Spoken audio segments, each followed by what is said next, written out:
Жүзүм тууралуу кеп козголгондо албетте көпчүлүгүбүздүн оюбузга жүзүмдүн мекени бул Грузия же Молдова жана башка мамлекеттер келиши мүмкүн. Акыркы кезде мына ушул жүзүм тармагындагы өзүбүздүн жеке ишкерлер колго алып, жүзүмдү Кыргызстан жергебизде да жетишерлик деңгээлде өстүрүп жеткирсе болоруну далилдеп турган учур. Анын бири Оштогу Элмурат агамдын бүгүн жүзүм багына келип калдык. Алдыдагы түрмөктө мына ушул Элмурат агамдын жүзүм багы жасаган кадамдары, кеп кеңештери тууралуу маек кылмакчыбыз. Берүү мен Акыл Мурзаев алып барам. Биз менен чогуу болуп туруңуздар. Ассаламу алейкум. Элмурат ага кандайсыз? Амансызбы? Кудайга шүгүр. Эң эле биринчи маек берүүгө макул болуп, алтындай болгон убактыңызды бөлгөнүңүз үчүн сизге терең ыраазычылык. Биздин Кыргызстанга жаңылыкты киргизип атабыз десем, мен жаңылышпастырмын. Жүзүм тармагын колго алыптырсыз, өзгөчө тармак. Анда даяр болсоңуз келиңиз, жүзүм багыңызды аралап, биздин Кыргызстан жергесиндеги жарандарга, биздин күйөрмандарга бир аз маек куруп берсеңиз. Ага, эң эле биринчи бул жүзүмдү эгүү, жүзүм багыны түзүү идеясы сизге кай жактан пайда болду, келди? Бул жүзүм багыны негизинен ошол үйдөгүлөр себеп болду. Атам көбүрөөк себеп болду. Шуну кылып бир элге алып чыгайлык, жетиштирели. Чоң аталар кылган экен депчи учурунда. Анан ошол себептен ушул бак тигилип калды. Атам себеп болупчу. Ата кесиптеңиз демек. Ата кесиптейди. Атам ою идеясы, фикири, сунушу кылыпчу. Атамдын албетте бул жерде мээнети чоң. Бүт бардыгын өзү түзүп чыккан. Стекла кантип орнотуш керек, зымдарды кантип тартыш керек. Бардыгын биз жөн гана аткаруучу болдук ортодо. Аны кыл, буну кыл депчи. Жакшы. Негизинде ушул бак тигилип калды. Сонун колуңуздарга береке берсин. Келген адам жүзүмдү жеп эмес, ичине кирип эле ырахат алгыдай кылып турсуздар. Сонун кылып. Ага, канча жылдык жүзүмдөр эми булар? Буга 5 жыл болду. Мына ушул багыңызга 5 жыл болду. 5 жыл болду. Түшүм берип жатканына канча болду? Түшүм берип жатканына 4 жыл болду. 4 жыл. Демек, сиздин тиккен жүзүмдөрүңүз 1 жылдан кийин түшүм беришти. Түшүм берип баштаган. Канча сорту бар бул жерде? Бул жерде 3 сорт, Рызамат, Дарой, анан Хусейн деп. Хусейн түстө болот, анан Рызаматы менен Дарай бул кызыл. Мына мындай болот, кызыл түстө болот. Булар дагы кызарат, 1 айдай бар. Дагы пышына деңиз, а? Жакшы пышынат. Аралатып үзүп атасыз бирок. Рызаматты биз көпчүлүгүн уже пышкандары сатып бүттү. Азан аз эле калды, анан Хусейн эми пышып калды. Канча сот экен бул жүзүм багыңыз? Бул жер 1 гектарга жетпей, 90 сотиктей чыгып калат. 90 сотиктей. Канча көчөт батыргансыз эми ушул жерге? Жүрүңүзчү. Башында 450дөй эгилген көчөт. Андан кийин 3 метр кылып аралыгын эккенден кийин бир аз убакыт өтүп иш өзү көрсөттү. 3 метр алыстык кылып калат экен. 1 метрден эксе жакшыраак болот экен. Дагы эле көчөт көбөйүп, мөмө көбөйүп, албетте киреше дагы көбөйөт ошонун негизиндечи. Сонун. Ошого кийин мен өзүм кийин көбөйттүм. Өзүнөн өзү чыгарып, шактарын көстөрүпчү. Коштуп деңиз. Азыркы учурда демек сиз эккенден көп. Көп, эккенден караганда азыркы учурда көп. Бирок бул бакта толугунан 60% эле көчөт бар да. Дагы 40% жерге дагы эгилиш керек, көбөйтүлүпчү. Ошондо бир 700-800 барып калат да, ошондо гектарындачы. Жакшы, сонун турбайбы? Ошол. Эми буларды дарылап, жана башка кылып карайсыз. Чымчыктан, канаттуудан. Дарылаштары негизги нерсе болуп эсептелет. Качан биз ошол шор деп коет, шире деп коет, ушундай аркылуу оорулар бар. Ошолор тийгенден кийин дарылабастан ого чейин дарылап турабыз, өзүнүн убактысына карап турупчу. Оору тийгенден кийин ал кеч болуп калат. Ошого учурунда оору тийбестен туруп 1 айда бир дарыласа жакшы. Анан кээде күн салкын болуп дарылаган убакыттар деле болгон. Себеби ушундай бир погода болуп калат экен кээ бир жылдарычы. Анан негизинен көп жылдарда күн ысык болуп дарылашты албетте караш керек. Азыр биз турган катар сиздин жүзүм багыңыздын кайсы сорту болуп калат? Дарой деген сорт. Дарой сорту. Акыры пыша турган сорт. Мына булар. Элдин тилинде нан жүзүм деп коет экен. Алар алып чыкканда эле чоң аксакалдар нан жүзүм чыгып калыптыр деп, ысык нан менен саарыла бир жесең деп башкача болот деп алгандарын мен өзүм ушундай угуп калдык. Жакшы. Бунуңуздун тетиги бир шиңирле өзү бир 2 килограммга чукул чыккыдай. Дарой ошого жакын болуп калат. Эгер теги дагы бул пишинал буракт бар, дагы чоңойот. Түсү кызарып, анан 2 килограммга жакын болуп калат булар. Сонун турбайбы. Тетиги ылдыйында көрүп жатасыздар, кызарып баштаптыр. Ал эми баш жагында болсо алардан кызалып, пышына бир аз бар дейт Элмурат агабыз. Ага, жүрүңүз аркы тарабына жана башка жүзүмдөрүңүзгө дагы бир катар келип, көрмандарга чагылдырып берели. Канча күндө бир сугарасыз эми Элмурат ага? Жүзүм суну канча көп болсо ошонча иче берет. Иче берет. Жага берет жүзүмгөчү. Болушунча сугара бериш керек жүзүмдүчү.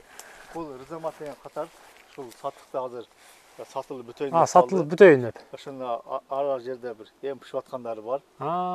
Ризомат дегенчи. Сонун. Тетик иштеринде бар экен ага. Ушул ороп койгонбуз капчаларгачы. Жүрүңүзчү кирип көрөлүчү, бир көрүп чыгалычы. Ризомат сортуңуз кандай болду экен? Ушул ризомат деген сорт. Аралатып, сатып, бүтөйүн деп калыпсыз буну. Бул ушул бүтүп калды. Ризоматчы. Ага эми мына жүзүм багыңызды карасаңыз, мындай кылып жогорку тараптарына чейин зымдарды тартыпсыз. Бул бүт баары мына ушул жүзүмгө карап. Ошол шактарына карап туруп расчет алынган. Кете берет. Буларга ничке зымдар деле болот, шакты көтөргөн. Негизги кеткен жеринде бул 6лык зым, чоң зымдар тартылат. Ушул жерде бир баса белгисин эмесе, эки стойка аралыгын мен 4 метр кылганмын. Бирок бул жерде зым болгон үчүн 3 метрден кылышка сунуштайм. Кийинки жүзүм бак кылуучуларга 3 метрден койсо, себеби бул ийилеткен да зым. Билген эмесмин. Бул ийилген сайын ушундай бир жүрүш, иштеш кыйын болуп калат ичиндечи. 3 метрден койсо бул дагы деле ийилишки эме болот, дагы иштеш жеңил болот. Өзүнүн формасында турат деңиз. Жакшы. Агамдын кеп кеңешин угуп атасыздарбы? Тыңдап туруңуздар. Ага, мына сиз айткан ризомат сорту. Ризомат деген сорт ушул. Капчаларга кийгиздик. Себеби баардыгы билет ушу. Ойбой, мына жүзүмдү караңыздар туугандар. Тетиги биздин алмадан эле бир аз эле кичине экен. Көчөдө көрүп жүргөн кадимки алмаларыбызданчы. Мындан дагы кийгизип коет капчаларгачы. Ошондо сакталып берет бир аз. Аябай сонун, колуңузга береке берсин. Караңыздар туугандар.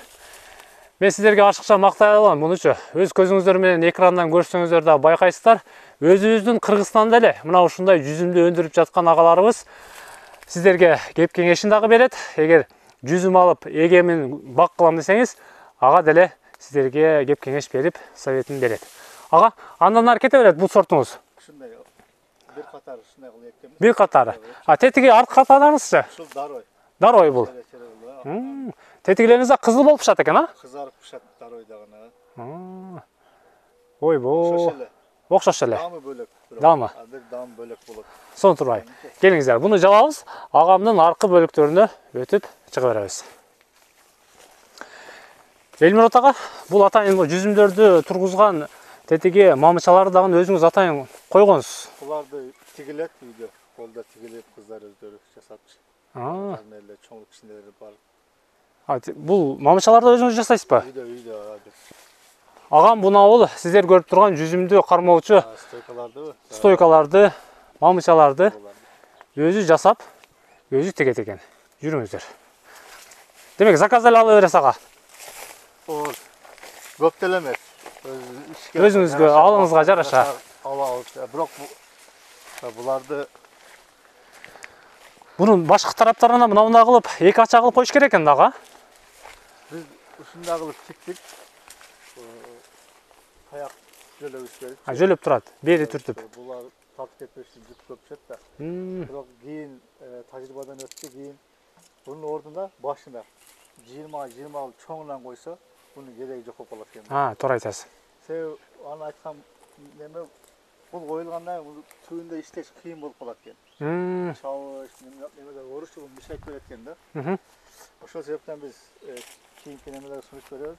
Çoğundan başlık koysa başına aç. Her bir başına. Opor gereği yok bunlar. Kağıtta gereği yok bolup kalat dağın. Tartkan ala hiç kança iyilbeydi. Salmağı çoğun bolgan için tartısından tüp veretse. Жақсы айтасыз. Bundan da zımdarı gereği çok bolup kalat. Tarttırып деңиз. Бул стойкалардын да үстүнө атайын зымын чыгарып, мына ушундай 6лык зымды варт эткенге даяр кылган экенсиз да. Bulardı ortasından nememen teş kağıt çıkılgan. Sıvarka karmatkan içi. Yani kelecekte dağın bir iş yasayak dedik. Şu yerge biraz zımdardı üstüge vart etipçi. Жогорураак кылып. Biraz erten neme olup kalsa üstüne setka mene toskanı içi. Канаттуулардан. Kanatlardan setka mene bir otolap toskanı bir. Ойбоо.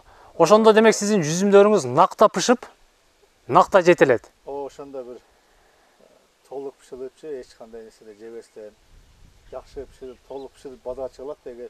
Bunu hazır çimçiklerden korup, başka kılı biraz kıyınga turtat. Oşan negizinde toluk pişip ayla bazaga çarşıka ayla жоқ болып қалды hazır. Жакшы ага. Ошол нерселер ойылган да үстүнөчү. Идеяңыз жакты мага, аябай сонун экен. Вечный турат деңиз ошол жерде. Сонун. Бул жүзүмдөрдү түбүнү чабып дагы, чөптөрүн оруп дагы турасыз. Албетте. Жыл сайын бутап. Өзү негизи жүзүмгө эң көп оору ошол чөптөн чыгат. Ошол чөптү колдон келишинче таза жок кылышка аракет кылабыз. Оорулуп, чабылып турат. Ошол чөптү Дары саласызбы? Дары салынат. Биз өткөндө деле айттык. Ушул турган бүт бакка bir жарым каптар селитр азот салынат. Болгону гүлдөгөн малда biraz күч кубат болсун. Күч кубат болсун. Өзүнүн таза немеделер. Натуральный деңиз, салып кырктарды көңдөрдүчү. Багылат жүзүмдөрчү. Сонун ага. Бул жаңыз кандай түрүнөн болуп калды? Хусейн. 3-чү сорт.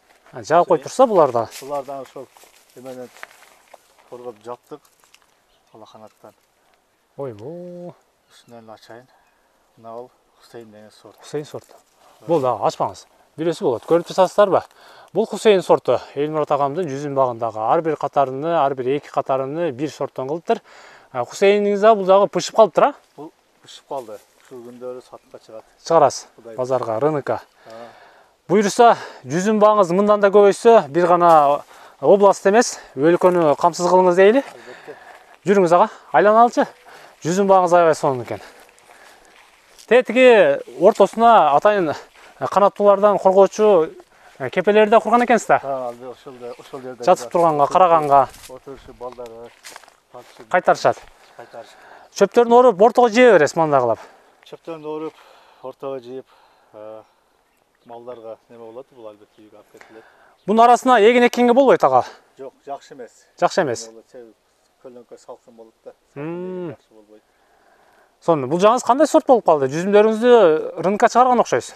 Ооба, биз негиде ызамат түгө эле калды. Ызамат пишип кеткен үчүн тестер болот. Мына Хусейн менен ушу дарай калды да. Ал эми Хусейн чыгыштын астында турат. Одан кийин дарай пишип. Дарай пышат анан.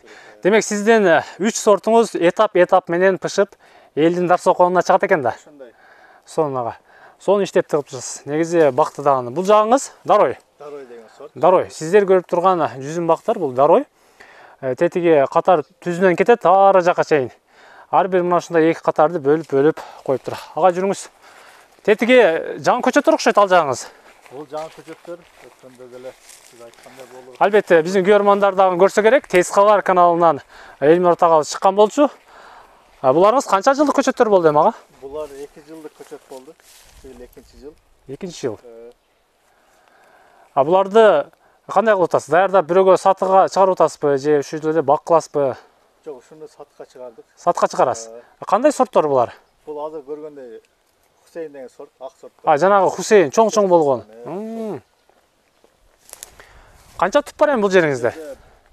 Өткөндө төрүдөн ашык дедик эле, 600 түптөй бар экен, эсептеп чыксаңыз 600 түптөй.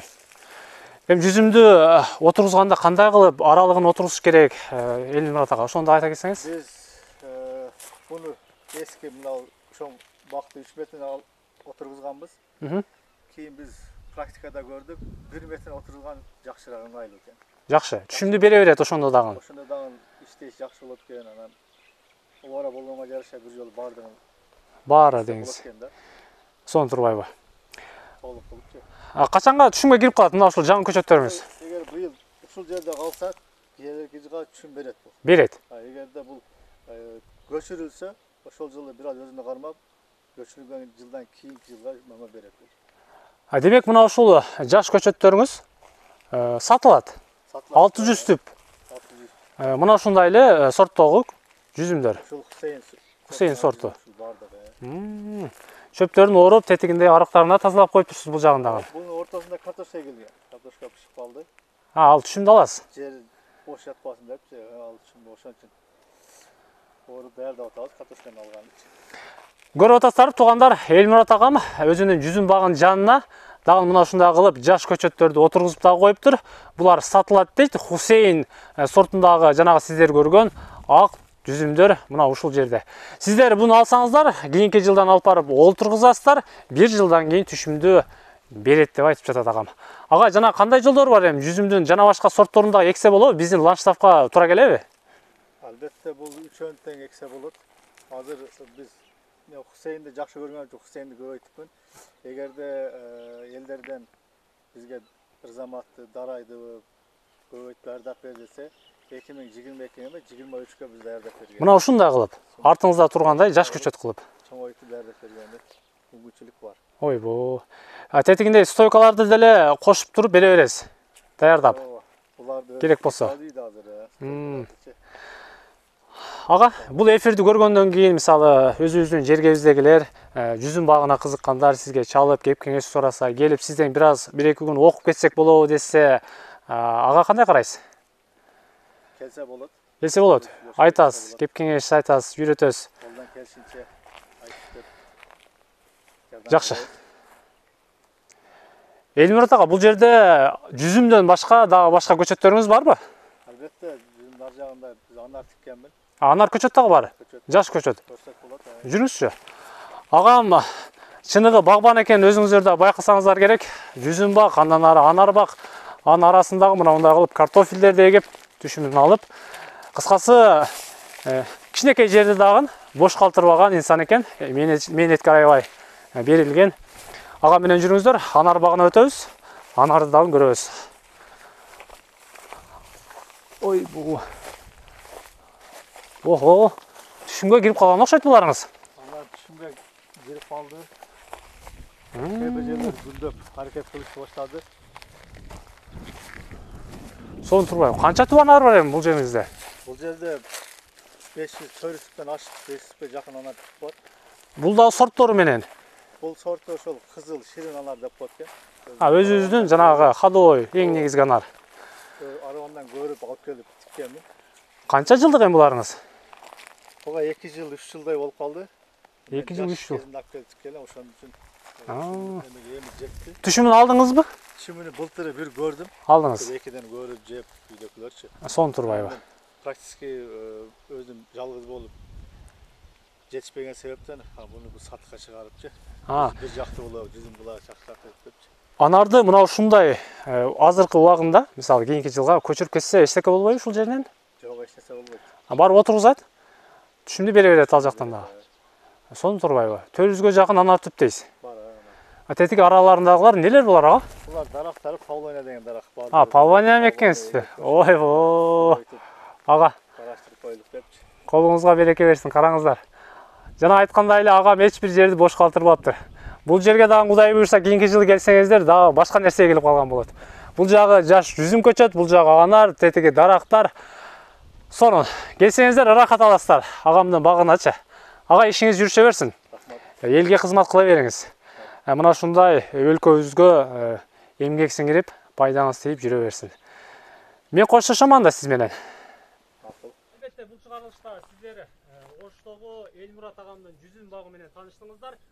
Биздин өлкөбүз, өкмөт, район, өкмөт башчылар, жогорку деңгээлдеги бийлик өкүлдөрү мына ушундай өзгөчө жүзүм багы, мына ушундай өзгөчө бактарга көңүл буруп, аларды колдоп коштосо, бул да болсо мына ушул дыйкандарга демине дем, күчүнө күч болот деген терең ишенич ойду айтмакчыбыз. Берүүнү мен жогоруда айткандай Акыл Мурзаев алып бардым. Амандыкта жолугушканча сиздер менен.